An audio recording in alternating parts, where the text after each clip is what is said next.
घर घर अलख जगाएंगे हम, बदलेंगे जमाना। घर घर अलख जगाएंगे हम, बदलेंगे जमाना। बदलेंगे जमाना, हम बदलेंगे जमाना। बदलेंगे जमाना, हम बदलेंगे जमाना। घर घर अलख जगाएंगे हम, बदलेंगे जमाना। घर घर अलख जगाएंगे हम, बदलेंगे जमाना।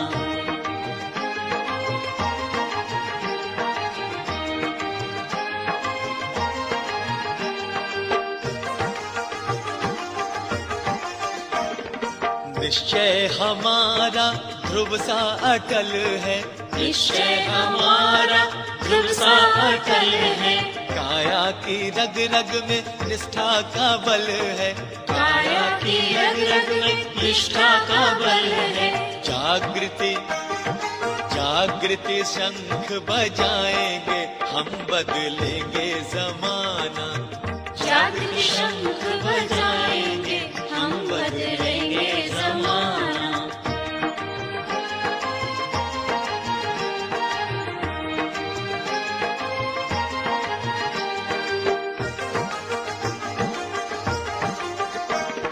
श्रम से बनाएंगे माटी को सोना, श्रम से बनाएंगे माटी को सोना। जीवन बनेगा उपवन सलोना। जीवन बनेगा उपवन सलोना। मंगल मंगल सुमन खिलाएंगे हम, बदलेंगे जमाना। मंगल सुमन खिलाएंगे हम, बदलेंगे जमाना।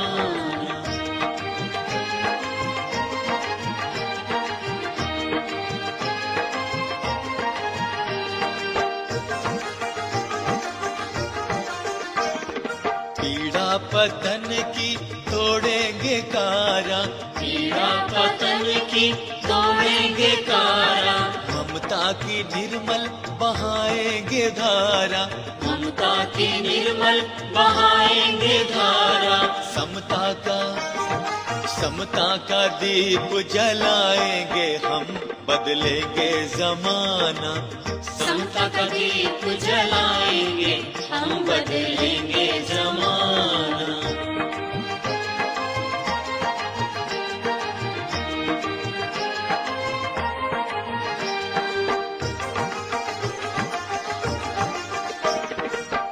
दुष्प्रवृत्तियाँ ठुकराएंगे, दुष्प्रवृत्तियाँ ठुकराएंगे। सत्प्रवृत्तियाँ अपनाएंगे, सत्प्रवृत्तियाँ अपनाएंगे। ज्योति से ज्योति जलाएंगे हम, बदलेंगे जमाना। ज्योति से ज्योति जलाएंगे हम, बदलेंगे जमाना। घर घर अलख जगाएंगे हम, बदलेंगे जमाना। घर घर अलख जगाएंगे हम, बदलेंगे जमाना। बदलेंगे जमाना, हम बदलेंगे जमाना। बदलेंगे जमाना, हम बदलेंगे जमाना। घर घर अलख जगाएंगे हम, बदलेंगे जमाना। घर घर अलख जगाएंगे हम, बदलेंगे जमाना। घर घर अलख जगाएंगे हम, बदलेंगे जमाना। घर घर अलख जगाएंगे हम, बदलेंगे जमाना।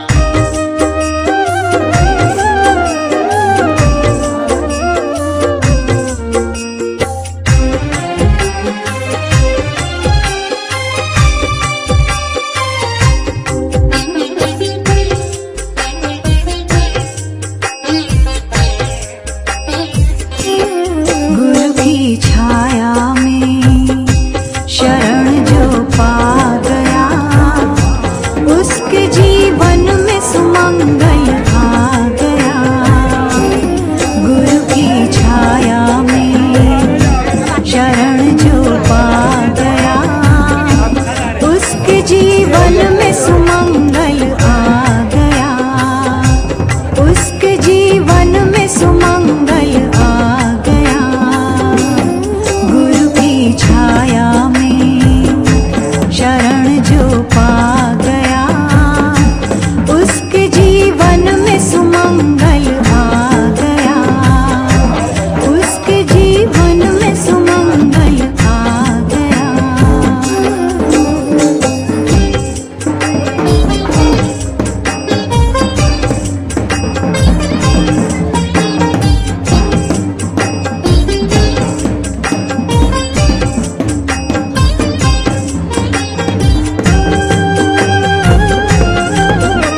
तो बेड़ा पार है प्रेम का पावन, ओ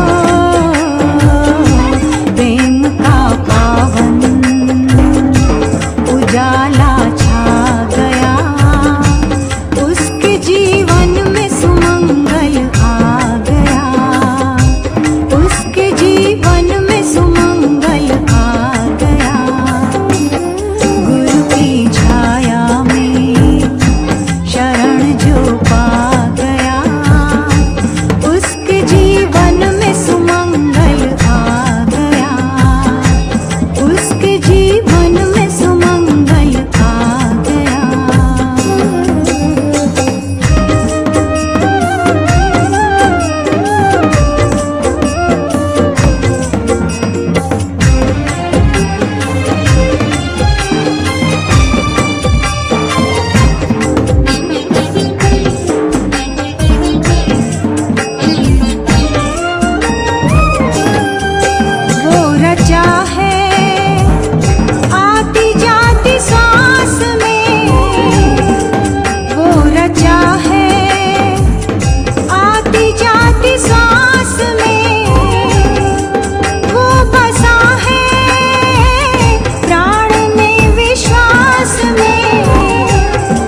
शांत हो जाओ सभी। क्योंकि मैं बहुत बोल रही है खूब।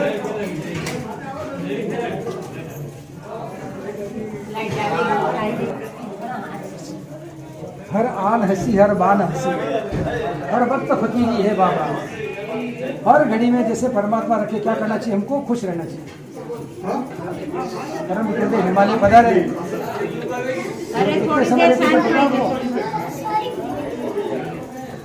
कई बार गुरुदेव हिमालय पे 6-6 महीने रहते थे। और कौन सा मकान होता, कौन सा बिस्तर होता, कौन सा खाट होता, कौन से लेट्रिन, कौन से बाथरूम होते हैं। और हिमालय पे 6-6 महीने कई बार लेके आए गुरु जी। 6-6 महीने तक जेल में रहे, आसनसोल जेल में रहे गुरु जी, जहाँ पर सूर्यप्रकाश नेहरू रहती थी, जहाँ पर रफी अहमद कैदरी रहते थे, मदन मोहन मालवीय रहते थे। उनके साथ गुरुदेव ने जेल की यात्रा की, कई बार की। और जेल का वातावरण आप जानते हो ना, वो अंग्रेजों वाली जेल थी, अभी वाली नहीं। अभी तो बहुत सारी सुविधा है। तो कल्पना उसकी करो तो गुरुदेव हिमालय पर कैसे रहते होंगे, वो जेल में कैसे रहते होंगे, वो क्यों रहते थे? देश की आज़ादी के लिए। और हिमालय पे क्यों रहे? हम सबको आज़ादी मिले। क्यों सी आज़ादी चाहिए हमको? हमारे पास में विचार ठीक नहीं है, उससे आज़ाद हो जाए। हमारी प्रवृत्तियाँ ठीक नहीं, दुष्प्रवृत्तियाँ हैं, उनसे आज़ाद हो जाए। हमारे समाज की कुरीतियाँ हैं, उससे आज़ाद हो जाने के लिए परम झोटे ने पूरी जिंदगी लगाई कि लगाई। फिर 15 साल की उम्र से गुरुदेव कहते थे हमारा गुरु जब घर पे आया, हमारी जवानी छीन ली, हमारे मौज शौक छीन लिए, हमारा खाना पीना छीन लिया, सब कुछ उस गुरु ने छीन लिया। तो जब दिया तो इतना ज़्यादा दिया, कई गुना लौटा करके दिया। उस समय गुरु जी कल्पना करते थे कि मेरे पीछे इतने लोग आएंगे, मेरी बात को इतने लोग मानेंगे, और इस माँ का दिल दिगंत तक प्रचार और प्रसार होगा। समझते थे वो, नहीं समझते ऐसी बात नहीं है। और क्या थे? युग दृष्टा थे। युग दृष्टा किसको कहते हैं? जो पूरी दुनिया को देखे, बहुत दूर तक देखने की ताकत थी गुरुदेव के पास। जो मैं अभियान चला रहा हूँ अभी मैं जो गल रहा हूँ, अभी मैं जो नींव का पत्थर बन रहा हूँ, ये एक दिन क्या स्वरूप बनने वाला, ये भव्य भवन कितना बड़ा होने वाला, ये कल्पना उनको पहले से थी। इसीलिए उन्होंने इतना तप किया, इतना जप किया, इतना निर्माण, इतना संगठन, इतना लेखन और इतना तप इसीलिए किया। तो थोड़ी देर तप करना पड़ता है, तो थोड़े विचलित हो जाते हैं, कभी कभी नहीं हो जाते, नहीं होना। परमात्मा जैसी स्थिति में अभी माता जी कह रही है, माँ में खूब हाँस है टाइटा, ये झंझट को छोड़ दो, ये हाँस वाली झूठ वाली बात मत रखोगे, माँ हंसी हो जाए। देखो हम लोग एक जगह गए आयोजन करने के लिए, 4 दिन तक बारिश नहीं आई। सब कहते घाटी माता ने कृपा की, और एक दिन बहुत तेज बारिश आ गई। एक दिन घाटी माता की कृपा नहीं रही क्या? 4 दिन तो बारिश नहीं आई ना, 2 दिन बारिश आ गई, दोनों दिन कार्यक्रम नहीं हो पाया था, बरामदे में करना पड़ा। ये झंझट नहीं रखना दिमाग में। माँ में हाँस है ना, माँ में हाँस पे काम बीजिए ना, आप लोग काम भी माँ में हाँस है ना, आप लोग काम नहीं भी हो, या माँ तो हंसी नहीं है, फिर बीजी माँ पकड़ो, फिर बीजी हंसी नहीं, फिर तीजी माँ पकड़ो। इसी कितनी माँ बनाएंगे? गुरुदेव ने कहा एक ही माँ है, जिसका नाम है वेद माता, जिसका नाम है देव माता, और जिसका नाम है विश्व। तो वेद माता है, देव माता है, गुरुदेव इसको विश्व माता लगाने के लिए अभी बहुत ताकत लगा रखी गुरुदेव ने। आखिर गुरुदेव है ही नहीं, स्थूल हमको दिखता है सामने वाला, लेकिन सूक्ष्म हमको नहीं दिखता है। स्थूल में जितना होता है ना, जो हमको सामने सामने वाली बात दिख रही है, लेकिन सूक्ष्म के अंदर बहुत ज़्यादा होता है, बहुत ज़्यादा होता है। हवा दिखती है हमको, दिखती है स्थूल रूप में हवा, नहीं दिखती। पावर कितना हवा का होता है कि नहीं होता हवा का पावर? वो दिखता कब है? जब वो गाड़ी के टायर में चली जाती है हवा, और बहुत सारी बड़ी ट्रक को लोड ले लेती है, ट्रक का कितना सब तो नजर आती है। फिर कंप्रेसर के अंदर वो हवा जाती है और बड़े बड़े ट्यूबवेल को खो देती है, तो पता पड़ता है हवा तो इतनी पावरफुल है। फिर हम तो समझ रहे हवा तो कोई दमदार है ही नहीं, हवा को कोई महत्व नहीं है। लेकिन जब भर्ती होना पड़ता है अस्पताल में, और एक ऑक्सीजन का गैस सिलेंडर पर चढ़ता है हमारे, तो पता पड़ता है, बिल बनता है 1000 रुपया 2000 रुपया बिल है, हवा वहाँ चली गई सिलेंडर के अंदर। तो दिखने वाला बहुत महत्वपूर्ण नहीं होता, जो नहीं दिखता वो ज़्यादा महत्वपूर्ण होता है। तो आज अपन सब लोग यहाँ इकट्ठे हुए, आप सब लोग यहाँ आए, ये हमारा सम्मान नहीं है। किसका सम्मान है? अखंड ज्योति का सम्मान है। और अखंड ज्योति में कौन है पता है आपको? गुरु जी समाहित है।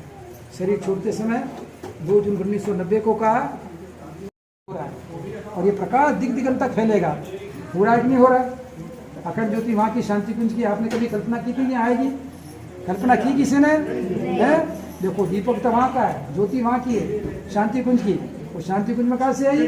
हिमालय से। हिमालय से वहाँ आई, वहाँ से यहाँ आई, और न जाने दिग दिगंत तक फैलती चली आई। मुझे कह के गए मैं अखंड ज्योति के अंदर जा रहा हूँ और मेरा रूप बहुत ज़्यादा बड़ा हो जाए, बहुत ज़्यादा। और जिसने मेरे लिए जरा भी स्नेह दिया, प्रेम दिया, आत्मीयता दी है, उसका कर्जा मैं चुका के रहूँगा कई गुना जितना उन्होंने दिया। और सबसे बड़ा तो क्या दिया? आत्मीयता और प्यार का जो भार मेरे ऊपर तुम्हारा है, तो मैं क्या बनूंगा? बादल बनूंगा। क्या बनूंगा? मैं गाय बन जाऊंगा। मैं कुछ भी बन करके किसी न किसी रूप में उस कब्जे को उतारे बिना नहीं रहने वाला। गुरु जी के प्रति जो प्यार किया आपने, हमारे प्रति व्यक्तिगत नहीं रखना, ये तो स्थूल शरीर है तो आज और कल नहीं भी रहने वाला। गुरुदेव हमेशा रहने वाले। किस रूप में रहने वाले? विचार के। विचार कभी मरते हैं? नहीं मरते। आदमी चला गया, तुम मुझे खून दो मैं तुम्हें आज़ादी दूंगा, ये विचार गया। ये बोला स्लोगन और नाम कौन याद आता है हमको? कौन याद आता है? तुम मुझे खून दो मैं तुम्हें आज़ादी दूंगा। सुभाष चंद्र बोस याद आता कि नहीं आता? जय जवान जय किसान कहते तो कौन याद आता है? लाल बहादुर शास्त्री।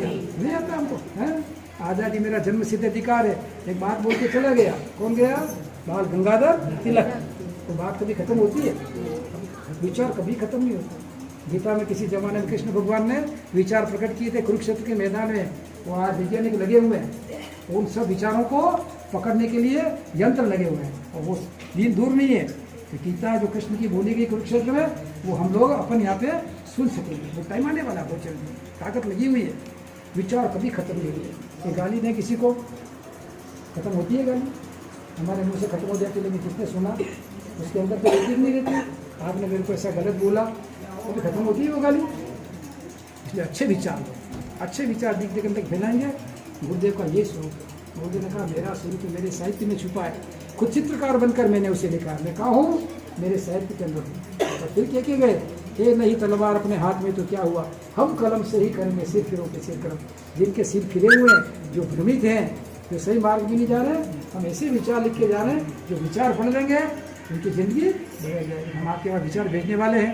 तो कुछ बेटियाँ हमारी है वहाँ पे, वो बेटियाँ घर घर में विचार देगी। आप उनको पढ़ना, वो आपका मार्गदर्शन करेंगे। यही अभियान है, विचार क्रांति अभियान। और हम सब क्या है? विचारों के पुलिंदे हैं। अंग्रेजी में कहते हैं manage a bundle of thoughts. Lalji Joshi क्या है? एक विचार। ऐसा विचार है जो धर्म के लिए, अध्यात्म के लिए, जहाँ तक हो सके अपना श्रम देने के लिए, अपने पसीने के बूंदे बहाने के लिए खेत चावल से रोज आ रहे अपने बीच में। आ रहे कि नहीं आ रहे हैं? नीमच वाले प्रेम जी बीमार हो गए, बुखार हो गया तो भी आए। क्यों आ रहे हैं आखिर दोनों पति पत्नी? हर आयोजन में आ रहे हैं। और आपने देखा होगा हमसे ज़्यादा समर्पण मायर वाले का देखा आपने?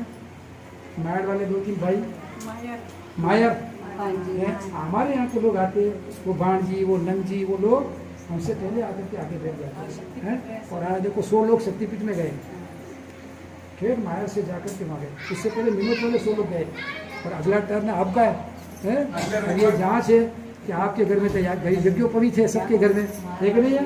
आपके नहीं, आपके हस्बैंड के है, आपके बच्चों के है, और सबके सिर पे सूत्र है, शिखा है कि नहीं है? तो शिखा और सूत्र गायत्री के प्रतीक हैं। तो प्रतीक होने वाला बनी गए तो फिर ये सोचने की बात हो जाएगी। अंतिम बात यही है, अगले रविवार को 8 से 10 के बीच में आपको जरूर शक्तिपीठ जाना चाहिए। और आपने जो दीक्षा ली है उसका फलित होना, गुरुदेव की समाधि पर जाकर दर्शन करना। गुरुदेव एक विचार है और समाधि पे सब समाधान है। कोई समाधान ऐसा नहीं है कि समाधि पे जाके आपने कह दिया लिख के रख दिया वहाँ पे। क्या क्या है ये बड़ो समझ लेना, लिख के दीजिए काम हो जाएगा। इसके लिए खिलाफ